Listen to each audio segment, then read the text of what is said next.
786 അഥവാ 786 നമ്മിൽ പലരുടെയും ഫേവറേറ്റ് നമ്പറാണ്. എന്നാൽ എവിടെ നിന്നാണ് ആ നമ്പർ വന്നത് എന്നറിയൂ. അതറിയണമെങ്കിൽ അറബി അക്ഷരമാലയെക്കുറിച്ച് മനസ്സിലാക്കണം. നാം പഠിച്ചു വന്ന ഒരു അക്ഷരമാല ക്രമമുണ്ട്.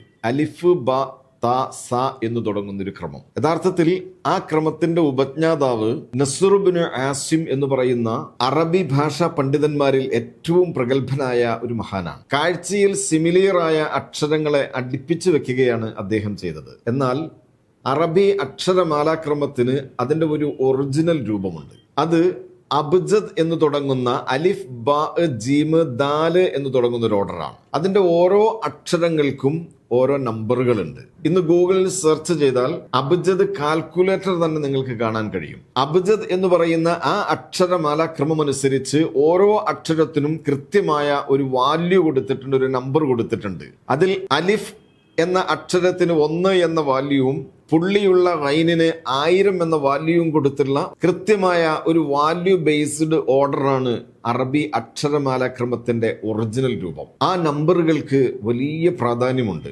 പ്രത്യേകിച്ച് വിശുദ്ധ ഖുർആൻ ഈ നമ്പറുകളുടെ അത്ഭുതങ്ങളുടെ ഒരു മഹാകലവറയാണ്. അത് തന്നെയാണ് 786 എന്ന നമ്പറിന്റെ പ്രത്യേകതയും.